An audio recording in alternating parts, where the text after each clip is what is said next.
인사하겠습니다. 사랑하고 축복하는 거 맞죠?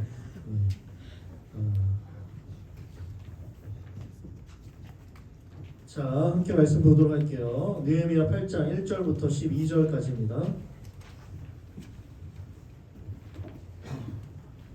구약성경 737쪽에 있고요.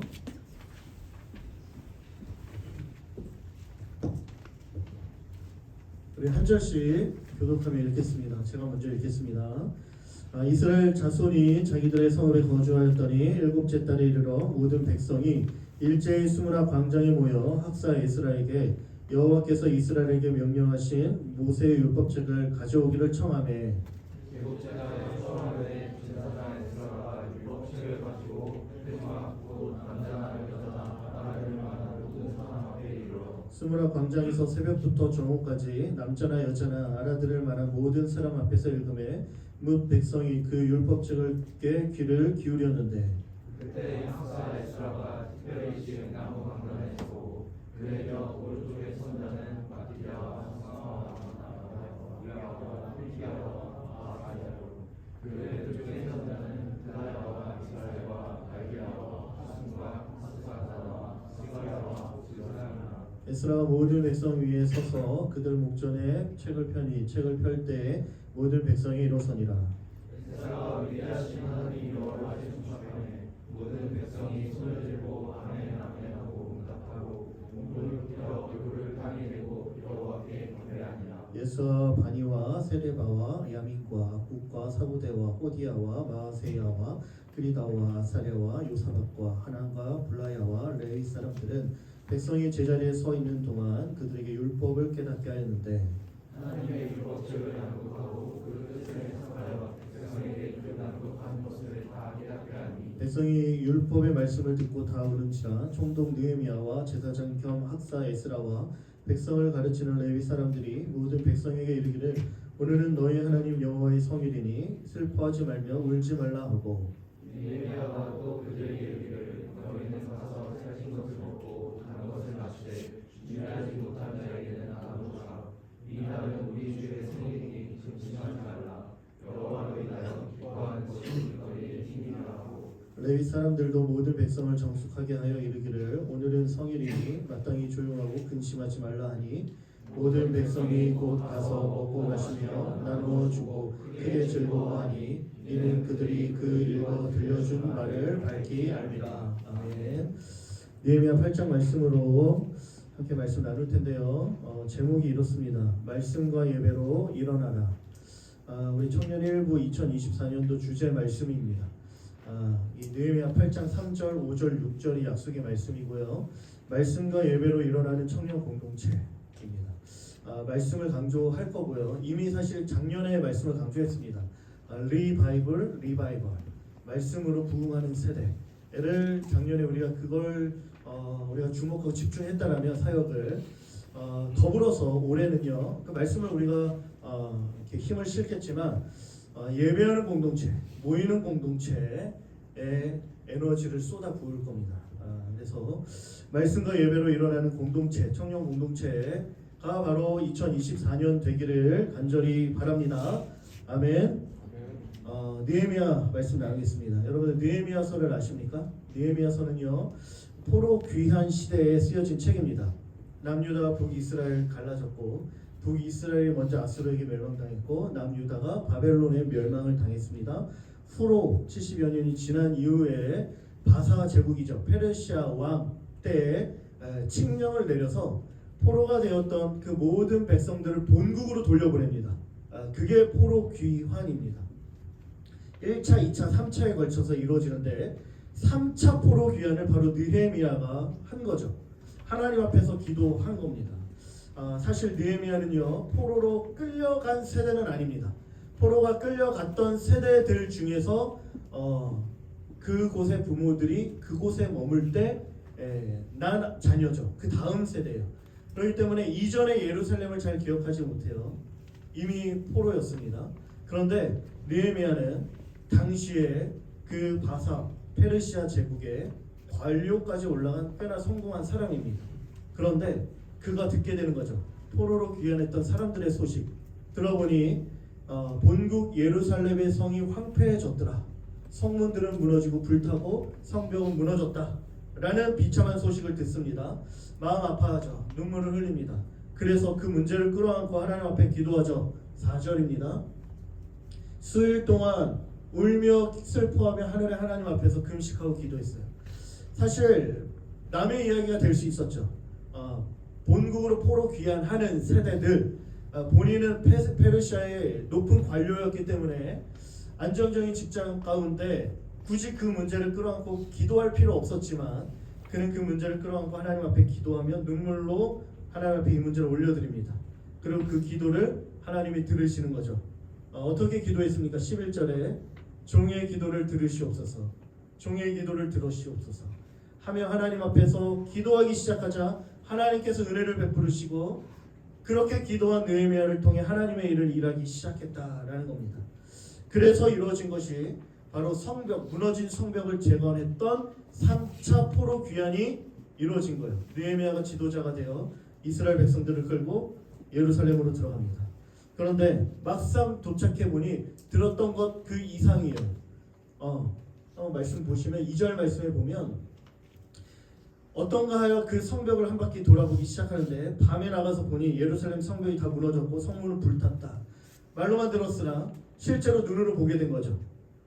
비참한 현실, 처참하게 무너진 현실 앞에서 자신이 꿈꿨던 내가 성벽을 다시 회복하고 이 민족을 다시 한번 회복시켜 나가겠다라는 그 비전이 얼마나 허황된 것이었는지 느낄 수 있었을 겁니다. 그런데 그러한 순간에 그러한 하나님의 꿈을 포기하지 않고 느헤미야는 비참한 현실, 생각보다 더 어려운 현실 앞에서 이스라엘 백성들에게 하나님의 마음을 전하죠. 2장 17절 말씀입니다. 2장 17절 말씀에 뭐라고 이야기를 하냐면 하나님께서 우리와 함께 하신다. 자, 예루살렘 성을 건축함으로 다시 우리는 수치를 당하지 말자 라고 외치기 시작하고 이스라엘 백성들과 함께 어떻게 하는 겁니까? 무너진 성벽을 재건하기 시작합니다. 그게 1장부터 8장까지의 말씀입니다. 제가 다시 돌아가서 1장부터 이 말씀들을 여러분들과 나눌 겁니다. 그렇게 시작된 것이 이스라엘의 성벽 재건이고 오늘 말씀을 본 것처럼 엘룰월 25일 성벽 공사를 다시 시작한 지 단 며칠 만에 52일 만에 여러분 예루살렘 성벽을 재건합니다. 놀라운 일인 것이죠. 그토록 열망하며 꿈꿔왔던 일들이 현실이 된 겁니다.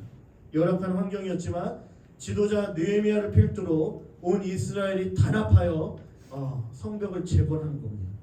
매우 의미 있는 사건이죠. 성벽으로 재건한 것. 포로로 끌려갔던 세대, 나라 잃어버린 세대였죠. 그런데 돌아와서 성벽을 재건한 건 더 이상 흩어진 나그네의 민족이 아니라 한 나라의 기틀을 세울 수 있게 된 거예요. 나라가 멸망하고 성이 무너지며 당했던 모든 수치와 눈물을 씻을 수 있는 거죠. 성벽을 재건함으로 국가를 만들 수 있는 기반이 형성되었다라는 겁니다. 그만큼 성벽 재건은 매우 중요한 작업이었던 거예요. 그런데 성벽이 완성되었습니다.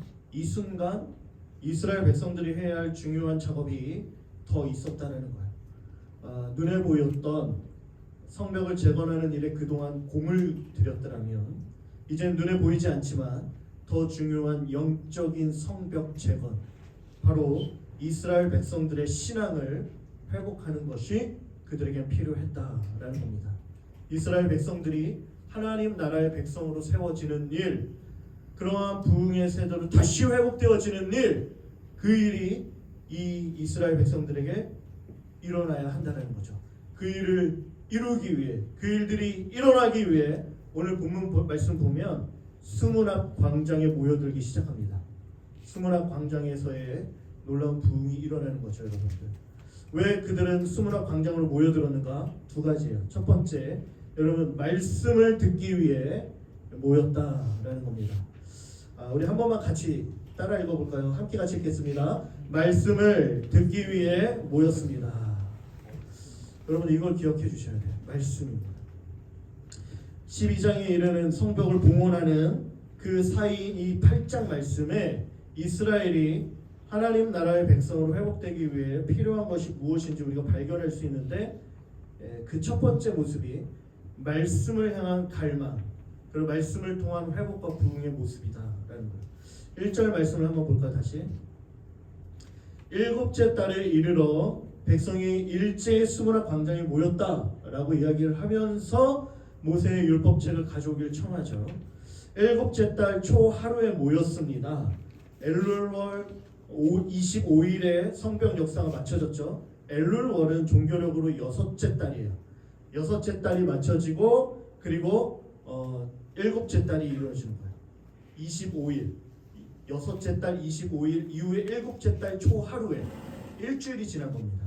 성벽 재건을 하고, 여러분 성벽을 다 재건하고 난 이후에는요, 이스라엘 백성들이 일상의 터전으로 돌아갔습니다.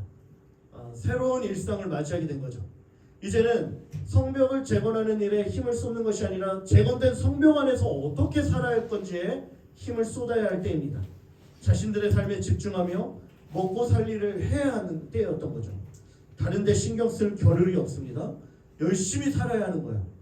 그러나 그들은 새로운 삶의 터전에서 나와 다시 모이기 시작한 거예요. 다시 모이기 시작했다는 거예요. 성벽 재건으로 끝이 아니었음을 그들이 깨닫게 된 것이죠.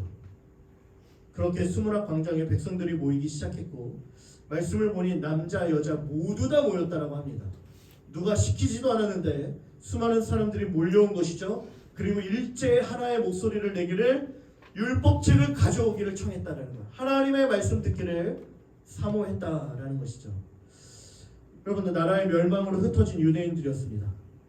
그들 안에 온전한 회복을 꿈꿀 때 그들 안에 진짜 필요한 것이 무엇인지를 깨닫게 된 것이죠. 눈에 보이는 성벽의 재건뿐만 아니라 진짜 무언가가 있어야 우리가 회복될 수 있는 거구나. 그 무언가가 무엇입니까? 말씀이었다라는 거예요. 그래서 에스라를 청한 것이죠. 이러한 마음으로 모인 이 집회가 여러분들 그렇게 유명한 성경 속에 등장하는 수문앞 광장의 말씀 집회인 거예요. 부흥의 세대죠. 어느 누군가가 주도하지 않았습니다.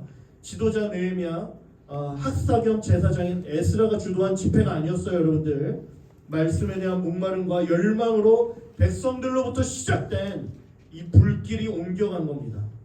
철저하게 하나님께서 그들의 마음 가운데 말씀에 대한 사모함을, 뜨거움을 일으켜 주신 것이죠. 3절 말씀입니다. 수문학 광장에 모인 그들이 새벽부터 정오까지 읽었다라는 거예요. 오래된 시간이죠. 6시부터 12시까지. 그들이 꼬박 하나님의 말씀 듣기를 사모하며 그 자리를 떠나지 않고 있다라는 것이죠. 선포되어진 하나님의 말씀에 귀를 기울이기 시작합니다. 그리고 그 말씀으로 회복되어지기 시작하는 거예요. 하나님의 자녀, 하나님의 백성으로 회복되기 위해 말씀을 붙잡는 것이죠. 그 말씀의 마음과 귀를 집중하는 것이죠. 그 말씀에서 떠났던 이스라엘 백성들, 그렇게 다시 회복하기 위해서라면 다시 말씀으로 돌아가고 그 말씀으로 시작해야 한다라는 겁니다. 5절 말씀을 볼까요?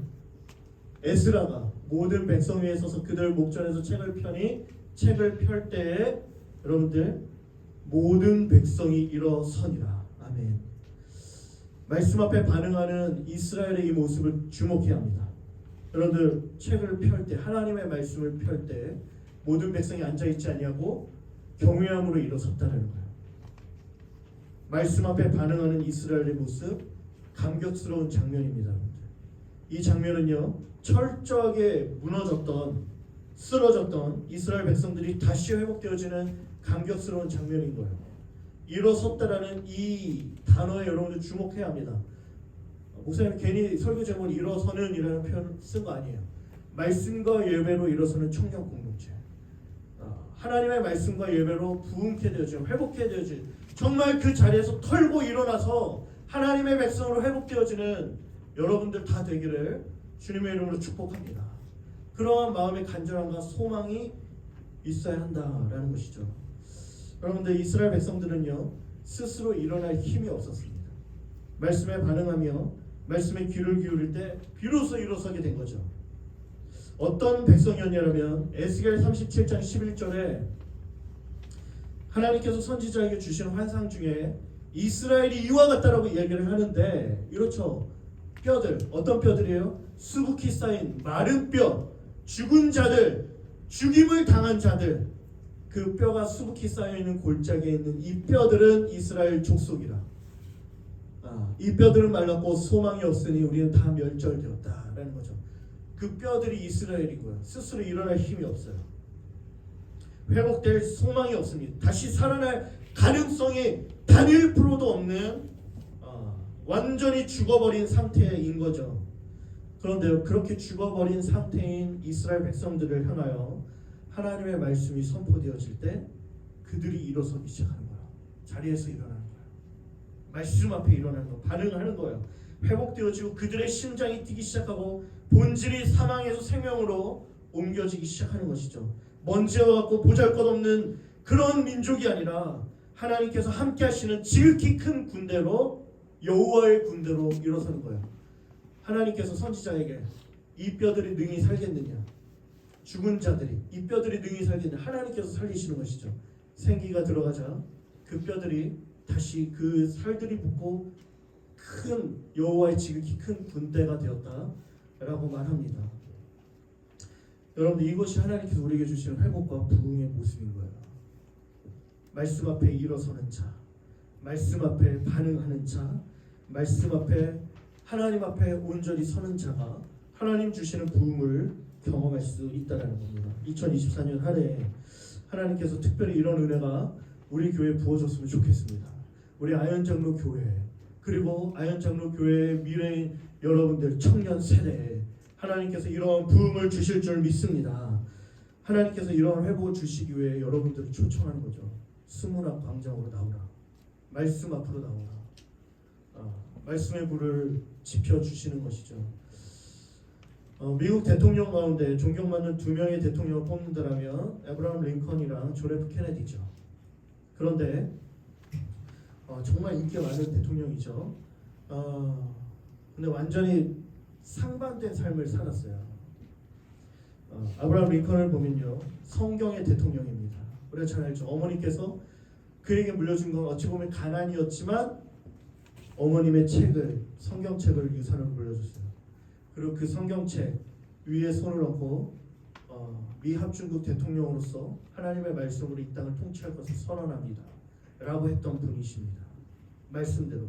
그래서 그는 노예제도를 폐지했고 많은 백인들의 반대에 무릎 서서더라도 그의 나라를 하나님의 통치의 나라로 세워간 거예요. 성경적이면 가장 훌륭한 나라를 건설한 거죠. 존경받는 대통령입니다. 그런데 존 F 케네디, 부유한 사업가의 아들로 엘리트로 자라갑니다. 케네디가 유명하죠. 35대 대통령으로 취임하는데, 취임할 때 성경에 손을 얹지 않고 취임 선서한 최초의 대통령입니다. 미국 공립학교에 공부를 시작하기 전에, 수업을 시작하기 전에 기도하는 행위를 금지시키고 공립학교에서 가르치는 성경 과목을 폐지시키는 거죠. 학교에서 성경을 폐지합니다. 공적으로 성경을 못 가르치게 하는 거예요. 어떻게 됐을까요? 많은 목사님이 얘기한 게 아니라 많은 미국의 이런 신앙의 세대를 이야기하고 분석한 분들이 이야기하기를, 학교에서 성경이 사라지기 시작할 때, 그 순간 때부터 젊은이들에게 그동안 전수되었던 그런 순수한 청교도적 그런 신앙이 사라져버렸다는 거예요. 청교도적 신앙이죠. 하나님을 향한 신앙의 희미해져요. 하나님을 거부해요. 인간의 이성이 강조되어져요. 과학과 포스트 모더니즘, 허무주의, 히피 문화, 그런 것들이 말씀이 사라짐으로 인해 그 땅에 가득하게 되었다는 거예요. 말씀을 가르치지 말자라고 선택한 그 한 사람의 선택이 그 다음 세대의 신앙까지 엄청난 영향을 준 거죠. 여러분들, 무엇을 얘기할까요? 우리 공동체, 여러분 개인은 두말할 필요 없습니다. 하나님의 말씀 있냐 없냐, 그 결말이 달라져요.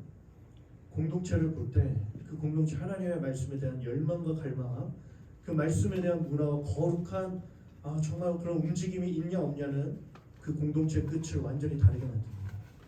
그러니 여러분들 우리 공동체가 말씀 읽기에, 말씀 묵상에 전념해야 합니다.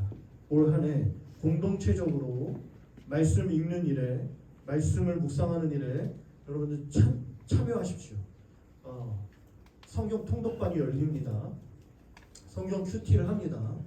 청년 여러분들 한 해 동안 말씀에 집중하시고 공동체적으로 그 사역들이 이루어지게 되길, 그걸 한다 할 때 참여해 주시길 부탁드립니다. 두 번째, 수문화 광장에 이걸 하기 위해 모였어요. 예배하기 위해 모였다. 자연스럽게 그들이 말씀으로 회복되어지면서 보여진 모습은 무엇이냐면 예배인데, 일어났던 이스라엘 백성들이 일어난 것뿐만 아니라 우리는 주목해야 되는 그 다음 행위는요, 엎드림에 주목해야 합니다. 6절 말씀, 그들이 하나님 앞에 아멘 아멘 하고 응답하고 몸을 굽혀 얼굴을 땅에 대고 여호와께 경배하니라. 몸을 굽혀 얼굴을 땅에 대는 행위죠. 자신은 극도로 낮추고 그 경배의 대상을 받는 이는 극도로 높이는 행위입니다. 하나님을 향한 절대적 신뢰와 복종, 경배함으로 엎드리기 시작한 거예요, 여러분들. 죄악으로 넘어졌던 이전의 모습과 전혀 다른 엎드림이죠. 이건, 이 엎드림은요, 온전한 회복을 위한 예배의 엎드림인 겁니다. 하나님의 말씀이 그들 안에 들어오자 하나님을 향한 그들의 태도가 완전히 달라진 거예요. 이전에는요, 목이 고든 백성입니다. 하나님 없어도 됐어요. 그래서 하나님 앞에 대충 예배드려도 괜찮았어요. 하나님 아닌 우상에게 예배드리는 삶을 살아도 괜찮았어요. 근데 말씀이 들어오고 그들 안에 자신들의 죄악이 깨닫게 되어지자, 통회함으로 눈물을 흘리기 시작하자 하나님을 향한 태도가 달라집니다. 이렇게 하나님 앞에 예배드리면 안 됩니다. 우상 숭배하는 것으로 하나님을 예배하는 걸 대치해서는 안 되는구나 라는 걸 알게 된 것이죠. 처절한 회개와 몸부림, 그 이후에 하나님 앞에 엎드리기 시작한 거죠. 느헤미야가 1장 6절에서 하나님 앞에서 우리 민족이 범죄하였습니다라고 자복하고 회개하는 기도를 합니다. 그런데 이 기도를 느헤미야만 하는 것이 아니라 온 이스라엘 백성들이 하기 시작하는 것이죠. 자신들의 죄를 깨닫고 자각하며 애통하는 눈물로 하나님 앞에 회개하는 거예요. 터진 웅덩이, 하나님을 버리고 생명의 근원 되신 하나님을 버리고 터진 웅덩이, 우상을 숭배했던 자신들의 죄를 철저하게 회개하는 거예요. 그러자 온전한 예배의 대상, 유일한 예배의 대상 대신 하나님만을 예배하는 삶을 살기로 그런 모습을 보이기 시작하는 거예요. 하나님 앞에서 예배하기 시작되어지자 하나님 나라의 정체성이 그들 안에 회복되어지는 거예요. 여러분들, 이스라엘이 회복해야 할 정체성은 무엇이냐면요, 하나님을 예배하는 백성인 거예요. 우상을 예배하는 백성이 아니라, 우상을, 세상을 사랑하는 백성이 아니라 하나님을 예배하는 백성. 이 바로 이들의 정체성이에요. 그게 회복된 것이죠. 그렇게 회복된 이스라엘 백성들은요, 눈물을 흘렸죠. 이 눈물, 죄에 대한 자각과 애통이 하는 눈물은 결코 슬픔으로 끝나지 않습니다. 하나님께서 기쁨으로 바꿔주세요.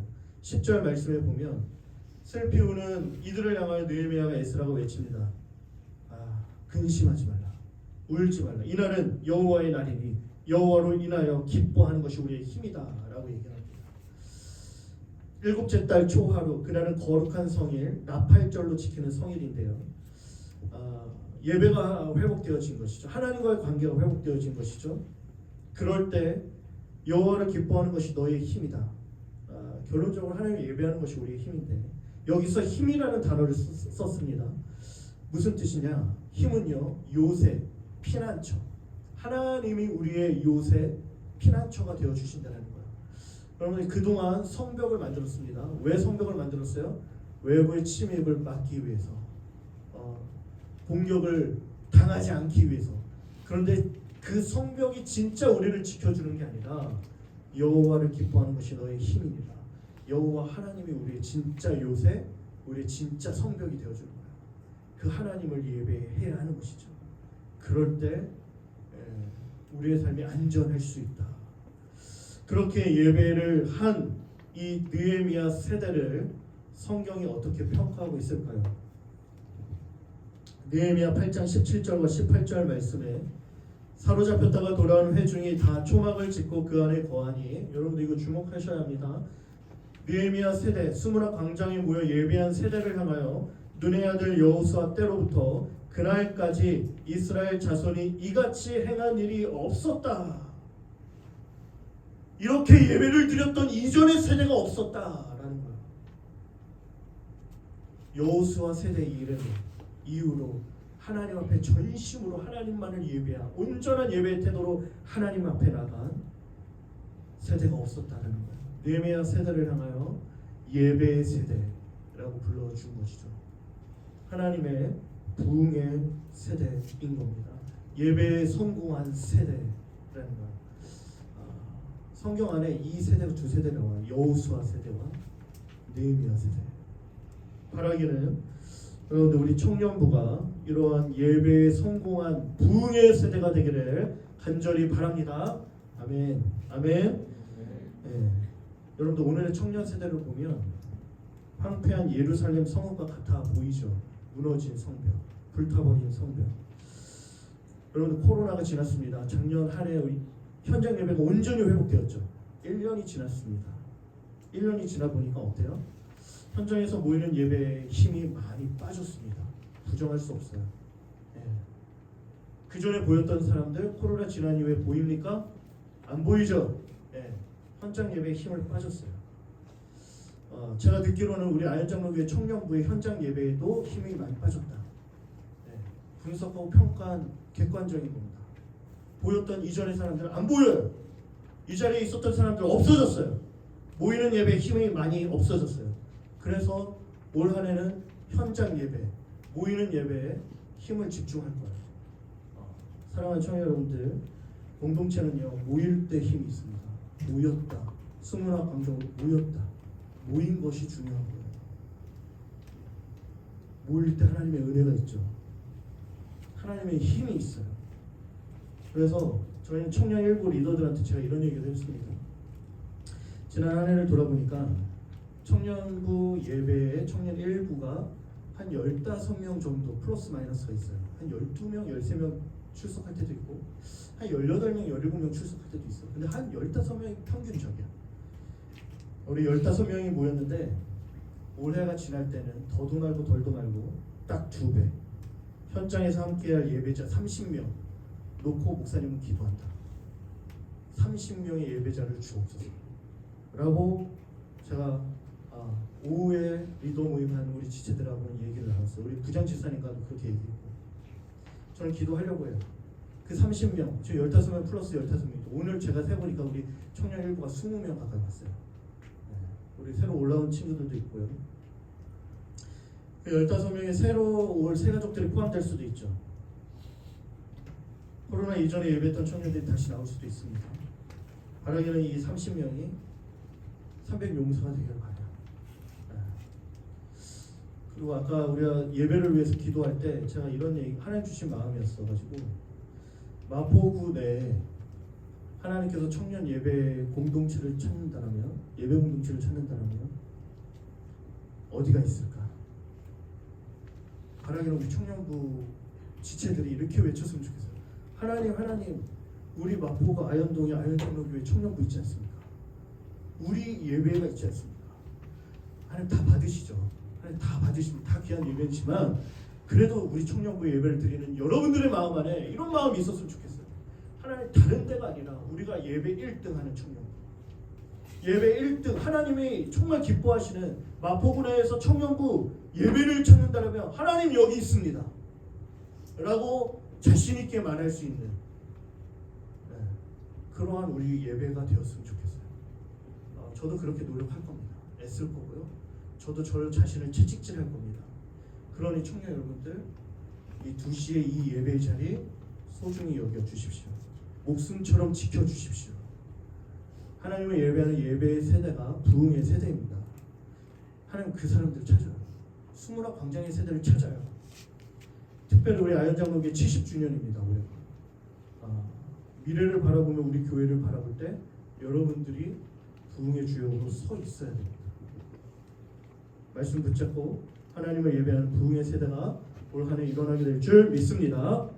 우리 찬양팀 나와주시고요. 우리 이 땅의 황무함을 보셔서 우리 찬양하고 기도하도록 하겠습니다.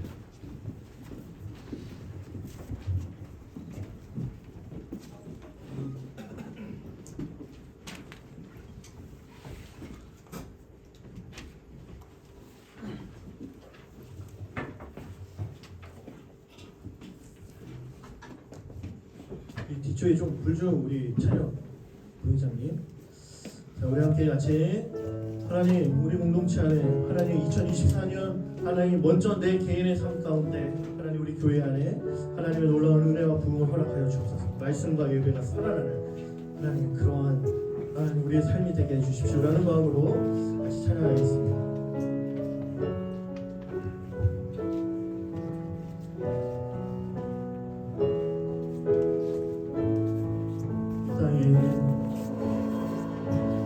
땅의 왕무함을 보소서.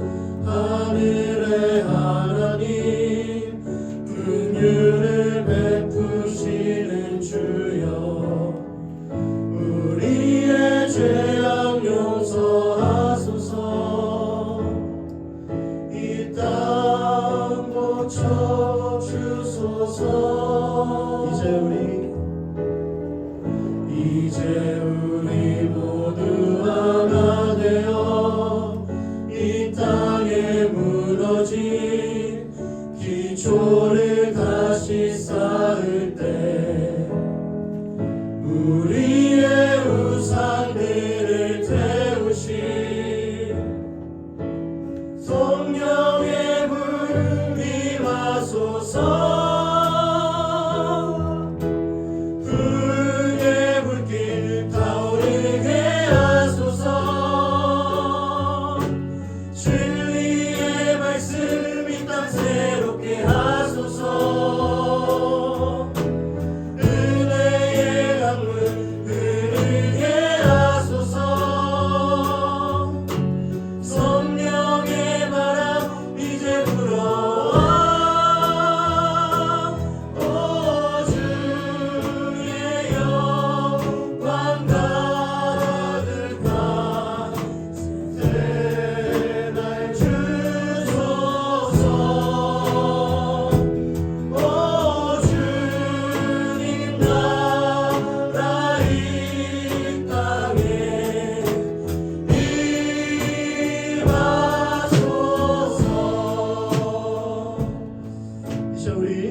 올 한 해 하나님 우리의 삶에 하나님 회복과 부흥의 은혜를 허락하여 주옵소서. 여러분들 말씀 앞에 나가시고요, 예배 자리에 있어야 은혜가 있습니다. 특별히 우리 공동체를 위해 하나님 앞에 올려드립시다. 우리 아연장로교회 하나님 앞에 맡겨드리고요, 하나님 우리 교회 안에 특별한 하나님의 은혜를 하나님 올 한 해 부어 주옵소서. 예배 부흥, 말씀의 부흥이 일어나게 하여 주옵소서. 하나님 아연장로교회는 여러분입니다. 여러분들 청년이에요. 청년이 살아야 우리 교회 미래가 있는 거죠. 여러분들 하나님 우리 청년부가 하나님 회복되게 하여 주시고 부흥케 하여 주시고 현장의 예배에 하나님 수많은 청년들을 하나님 보내주옵소서. 이 자리가 부흥케 하여 주옵소서. 이 시간 우리 주의 이름 한 번으로 짓고 함께 같이 기도하겠습니다. 주여 하나님, 주님 하나님의 은혜를 사모합니다.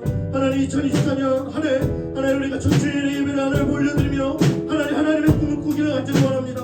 하나님 우리에게 부어주신 놀라운 회복과 하나님 부흥, 하나님 우리가 하나님 바라보게 하여 주시고 하나님 수문 앞 광장에 하나님 제들이 모였던 것처럼 하나님 수많은 이스라엘 백성들이 모였던 것처럼 말씀 앞에 그들이 일어났던 것처럼 하나님을 예배하기 위해 얼굴을 땅에 두며 하나님 엎드렸던 것처럼 하나님 그럴 때 그들이 회복되어지고 하나님 부흥의 세대가 되었던 것처럼 하나님 우리 청년들 하나님 말씀으로 일어나게 하여 주시고 하나님 예배 앞에 하나님 반응하며 하나님을 온전히 예배하는 세대가 하나님 되게 하여 주시옵소서. 하나님의 성공한 세대, 하나님 부흥의 세대, 하나님의 은혜를 주셔서 하나님 우리가 정말 주님을 얻게 올 한 해 하나님만을 예배하는 하나님의 부흥을 경험하는 하나님 우리가 모인 이 도시에 하나님 용층에서에 드려지는 하나님 이곳에 하나님 청년들이 가득 차고 하나님 정말 모이기에 힘쓰고 그렇게 하나님만을 예배하는 하나님 청년